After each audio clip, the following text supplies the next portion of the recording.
Hello dear students, स्वागत है आप सभी का एक बार फिर से आपके अपने यूट्यूब चैनल, जहां हम लोग डिस्कस कर रहे हैं क्लास 12th आरबीएससी का चैप्टर नंबर 4 डिटरमाइंड। और उस डिटरमाइंड्स में लास्ट का जो वीडियो था सारणिक में, उसमें हम लोगों ने देखा कि डिटरमाइंड एक्चुअल में होता क्या है और उसमें क्या क्या चीज़ें होती है और उनका कैसे वैल्यू फाइंड आउट किया जा सकता है कि एक मैट्रिक्स से ही डिटरमाइंड में कन्वर्ट किया जाता है।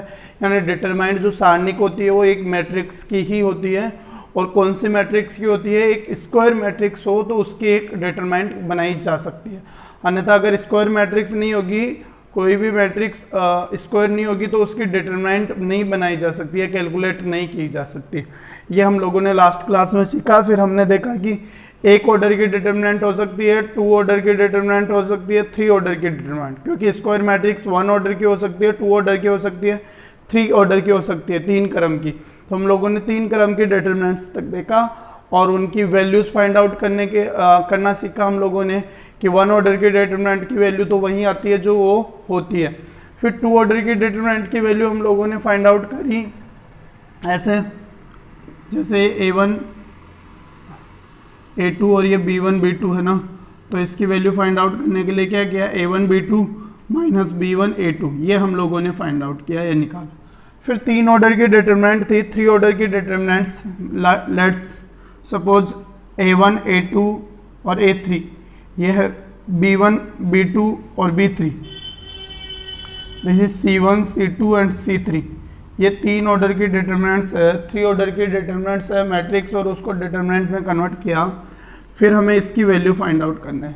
अब इसकी वैल्यू फाइंड आउट करने के कल मैंने लास्ट के वीडियो में 2 रूल्स बताए थे कि अकॉर्डिंग टू आप कॉलम सोल्व कर सकते हैं इसको, और अकॉर्डिंग टू रो आप लोग इसका एक्सपांड कर सकते हैं, इसका प्रसार कर सकते हैं। आज हम लोग देखेंगे इसका प्रसार करने के लिए 3rd ऑर्डर की डिटरमिनेंट की 3 क्रम की जो सारणिक होती है, उसका प्रसार के लिए, उसकी वैल्यू फाइंड आउट करने के लिए एक रूल्स होता है, एक आकृति होती है साइरस आकृति, साइरस डायग्राम।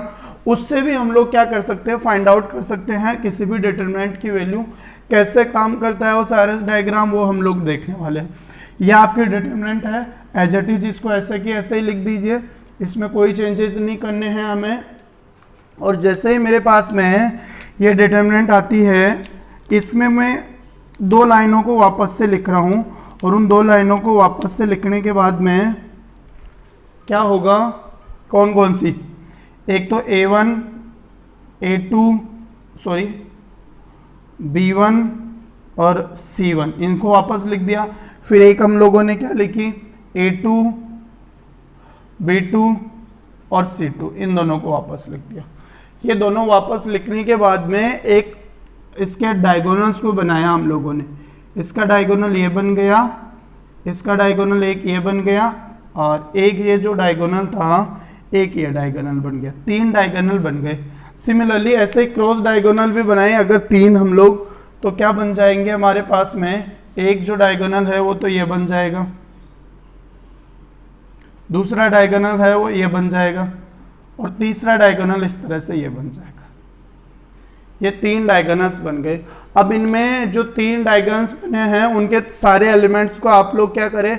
मल्टीप्लाई कर दीजिए, और एक तरफ के डायगोनल्स जो बने हैं, प्रिंसिपल विकर्ण जो बने हैं, उनको तो ऐड कीजिए, और दूसरे तरफ के विकर्ण बने हैं उनको भी ऐड कीजिए, और दोनों को क्या कर दीजिए? सब्ट्रैक्ट कर दीजिए। पहले मल्टीप्लाई करना है सबको, यानी कि हमें अगर इसकी वैल्यू फाइंड आउट करनी है डिटरमिनेंट की, तो क्या होगा? ये पहला A1 B2 और C3 प्लस दूसरा A2 B3 C1 और प्लस तीसरा क्या है?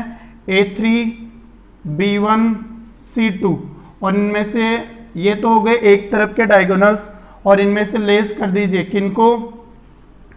दूसरी तरफ के डायगोनल्स के। कौन कौन है दूसरी तरफ? C1 B2 और A3 प्लस दूसरी तरफ के डायगोनल्स को जोड़ेंगे तो ये है C2 और B3 और A1 प्लस C3 B1 और A2, इनको हम लोगों ने इधर से जोड़ा। C1 B2 A3, C2 B3 A1 और C3 B1 और A2, इनको इधर से ऐड किया, और इनको इधर से ऐड किया और सबको क्या कर दिया, दोनों का डिफरेंस क्रिएट कर लिया। ये जो डिफरेंस आता है यही क्या होता है, इस डिटरमिनेंट के इक्वल हो जाएगा। यही क्या होगा, डिटरमिनेंट के इक्वल हो जाएगा। प्रूव करने के लिए हम लोग प्रूव कर सकते हैं, जैसे मान के चले हम लोगों ने लास्ट क्लास में फाइंड आउट किया था A1 A2 और A3 है, इधर B1 B2 और B3 है, इधर C1 C2 और C3 है। इनकी वैल्यूज हमें फाइंड आउट करनी है। इनकी वैल्यूज क्या करनी है, फाइंड आउट करनी थी इस डिटरमिनेंट को। तो मैं अगर अपने वाले रूल से फॉलो करूं, अपने वाले रूल से फाइंड आउट करेंगे तो कितना हो जाएगा, यहाँ से हो जाएगा पहला जो है इस डिटरमिनेंट की वैल्यू जो है वो कितनी हो जाएगी, पहला एलिमेंट A1 है और A1 से मल्टीप्लाई क्या होगा, B2 और B3 C2 और C3 माइनस दूसरा एलिमेंट क्या है A2 और उस एलिमेंट से कौन कौन मल्टीप्लाई होगा, A2 एलिमेंट से मल्टीप्लाई होंगे आपके, एक तो होगा B1 और एक होगा B3, एक होगा C1 और एक होगा C3 और एक और एलिमेंट होगा प्लस A3। A3 से क्या क्या मल्टीप्लाई होंगे, यहाँ से B1 B2 और साथ में C1 C2। इस तरह से फाइंड आउट करते थे। मैं क्रॉस चेक करके बता रहा हूँ कि हम लोग अगर क्रॉस चेक करना चाहे तो कैसे फाइंड आउट कर सकते हैं, तब भी आपका आंसर यही आएगा। हम अपने हिसाब से सोल्व करते हैं, साइरस रूल नहीं लगाते हैं। साइरस रूल जो है वो शॉर्टकट मेथड है to find the value of determinant of 3 order. 3 क्रम की डिटरमिनेंट की वैल्यू फाइंड आउट करने का शॉर्टकट मेथड है। यहाँ से क्या हो जाएगा, यहाँ से A1 मल्टीप्लाई में जाएगा किसके साथ में, B2 C3 minus C2 B3 minus A2 multiply में जाएगा किसके साथ में, B1 C3 minus C1 B3 और प्लस और क्या जाएगा, प्लस में A3 से मल्टीप्लाई होगा कौन, B1 C2 B1 और C2 माइनस C1 और B2, ये दोनों मल्टीप्लाई। अब इसको और ज़्यादा हम लोग ओपन करें तो कितना आ जाएगा, यहाँ से A1 B2 C3 minus A1 C2 B3 minus ये वाला A2 B1 C3 minus minus plus का A2 C1 और B3 और क्या आ जाएगा यहाँ से प्लस, ये देखिए ये वाला आएगा प्लस A3 B1 C2 और माइनस में C1 A3 साथ में A3 C1 और B2। ये 6 टर्म्स आ गई माइनस वाले के भी। इसके मैं इधर लिख देता हूँ एक बार इसको माइनस करके, ताकि वो मुझे वहाँ जगह मिल जाएगी। C1 B2 A3 और plus C2 B1 B3 A1 और प्लस C3 B1 और A2, ये हो जाएंगे। माइनस करके इसको लिखेंगे, तब मुझे इधर वाली जगह को मैं रफ कर रहा हूँ। और यहाँ आने के बाद में अब इनको अगर मुझे लिखना है ओवरऑल तो ये कितना हो जाएगा, प्लस प्लस वाले हो जाएंगे A1 B2 और C3, ये प्लस का है, plus A2 C1 B3 plus ये भी प्लस का है A3 B1 और C2। माइनस माइनस वाले में माइनस कॉमन लेके कितना बचा, एक तो A1 बच गया, एक C2 बच गया और एक B3 बच गया, माइनस एक A2 बच गया, B1 बच गया और C3 बच गया और माइनस ये माइनस तो कॉमन ले गया तो प्लस हो गया और एक क्या बच गया आप लोगों के पास में, प्लस करके बच जाएगा ये वाला A3 C1 और B2। अब इनमें मिलान कर लीजिए आप लोग कि आपके पास में जो आंसर आए हैं वो सेम हैं या अलग अलग आए हैं। जैसे पहले का मिलान करें तो A1 B2 C3 plus A2 B3 C1 सही है। तीसरा क्या है A3 B1 C2 सही है, तीनों एग्जैक्टली। और माइनस करके क्या लिखा है A1 C2 और B3, पहला जहां लिखा है ये रहा पहला, ये रहा भाई। और दूसरा क्या है, दूसरा है A2 B1 C3 ये रहा। और last one is A3 B2 और C1 ये रहा। देख लीजिए भाई, दोनों तरीके से आप लोगों का जो आंसर आया है वो सेम टू सेम आया है। इसका मतलब यह हुआ कि डिटरमिनेंट की वैल्यू फाइंड आउट करने का ये जो रूल है वो शॉर्टकट मेथड है साइरस रूल से। इससे हम लोग फाइंड आउट करेंगे तो भी इतना ही आया है, साइरस रूल से हम लोगों ने फाइंड आउट किया तो भी इतना ही आया है। यहाँ क्या किया था हम लोगों ने, यहाँ क्या हुआ हमारे पास में ये इसके छोटी छोटी मैट्रिक्स डिटरमिनेंट्स बना के सोल्व कर रहे हैं, यहाँ पे डायरेक्ट हम लोग सोल्व कर सकते हैं। तो ये साइरस रूल था, साइरस आकृति थी to find the value of 3 order determinant, 3 क्रम की तृतीय क्रम की सारणिक का मान ज्ञात करने का साइरस आकृति हम लोगों ने सीखी है। ठीक है, अब हम बात करेंगे आगे difference between determinants and matrix. Difference between determinant and matrix, सारणिक और अवयव में अंतर, सारणिक और अवयव में अंतर, इस बात पे हम लोग फोकस करने वाले हैं। नेक्स्ट जो हमारी रहेगी difference between matrix and determinant. Difference between matrix and determinant, सारणिक और अवयव में अंतर। अवयव और सारणिक में अंतर हम लोग लिख सकते हैं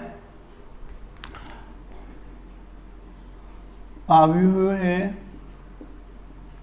और सारणिक में अंतर। देखिए भाई क्या अंतर है सारणिक और अवयव में अंतर, 3 अंतर है बेसिकली। पहला जो अंतर है इसका पहला अंतर है इधर सारणिक जो है या मैट्रिक्स जो है, मैट्रिक्स इसका ऑर्डर जो है, ऑर्डर कुछ भी हो सकता है, कुछ भी। डिटरमिनेंट का ऑर्डर क्या होता है,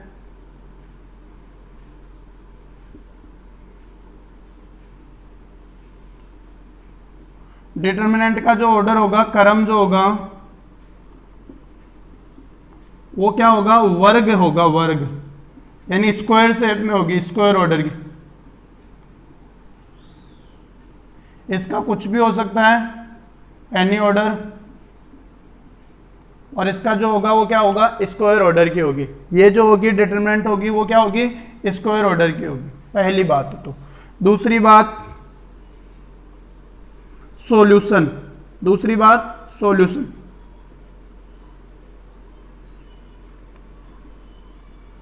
सॉल्यूशन यानी हल, हल जो रहेगा वो मैट्रिक्स का बात करूं, अगर मैं मैट्रिक्स या फिर अवयव की बात करूं तो इसका जो हल रहेगा, हल रहता है वो क्या रहता है, संख्याओं का समूह, संख्याओं का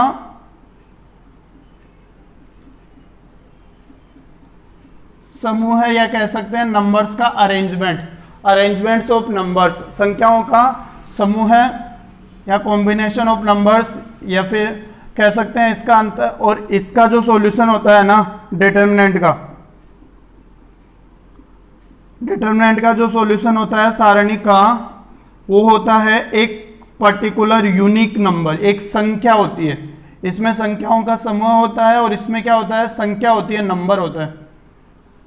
इसमें एक केवल नंबर आएगा। देखा हम लोगों ने लास्ट के वीडियो में भी, इस वीडियो में भी, जब सॉल्यूशन करते हैं तो क्या निकल के आता है, एक पर्टिकुलर संख्या निकल के आती है इनके हल की। अब आप हम लोग बात करेंगे इसका तीसरा जो डिफरेंस है, तीसरा अंतर, वो ये है कि रो को कॉलम में,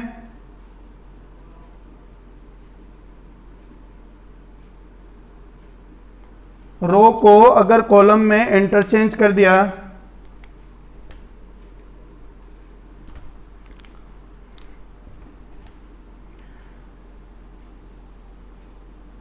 पंक्ति को अगर स्तंभों में कन्वर्ट कर दिया जाए,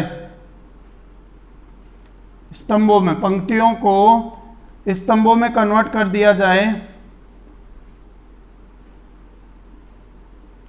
पंक्तियों को स्तंभों में कन्वर्ट कर दिया जाता है, तो मैट्रिक्स जो है ना, मैट्रिक्स की वैल्यू चेंज हो जाती है, बदल जाती है, उसको ट्रांसपोज ऑफ मैट्रिक्स कह देते हैं हम लोग। जबकि डिटर्मिनेंट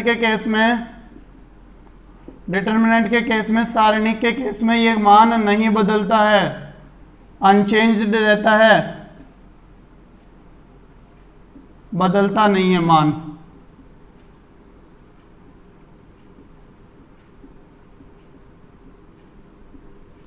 अनचेंज्ड रहता है भाई, मान बदलता नहीं है। इसके केस में जब हम लोग रो और पंक्तियों को इंटरचेंज कर दे तब, जैसे सारणिक की बात कर लूँ ना, अगर ये मेरे पास में 2 1 3 5 है तो इसकी वैल्यू जो होगी वो कितनी हो जाएगी, 10 - 3 यानी 7 हो जाएगी। अब मैंने इसको चेंज कर दिया, 2 और 1 इधर, इसकी जो रो थी इसको कॉलम में बदल दिया और ये वाली रो को इधर बदला तो 3 5। अब देखो चेंज करेंगे तो कितना हो जाएगा, 2 5 जा 10 - 3 1 जा 3, वही 7 इसमें आ रहा है और वही 7 इसमें आ रहा है। लेकिन मैट्रिक्स के केस में अगर मैं ऐसा कर देता हूँ, अलग कर देता हूँ, कन्वर्ट कर देता हूँ, तो ये क्या हो जाएगा, ये बदल जाएगा, इसका आंसर कुछ अलग ही आ जाएगा। उसको हम लोग ट्रांसपोज ऑफ मैट्रिक्स कहते हैं। तो ये हमारे पास में क्या थी, ये कुछ डिफरेंस थे किस किस के बीच में, डिटर्मिनेंट और मैट्रिक्स में, सारणिक और अवयव में कुछ डिफरेंस थे। 3 डिफरेंस हम लोगों ने सीखे हैं। अब जो इसके आगे की चीजें हैं, इसके कोफैक्टर्स और माइनर्स, इसके क्या हैं, उपसारणिक, लघु सारणिक जिनको बोलते हैं, उपसारणिक और उसके सहखंडज। ये अगले चैप्टर के लिए भी इंपॉर्टेंट है। जब हम लोग इनवर्स ऑफ मैट्रिक्स निकालेंगे तब एडजॉइंट निकालने के लिए हमें जरूरत पड़ेगी। सो आज की क्लास में हम लोग इतना ही सीखेंगे। इसकी जो उपसारणिक और लघु सारणिक है उसके बारे में हम लोग अब अगले वीडियो में डिस्कस करेंगे। Thank you guys, keep watching.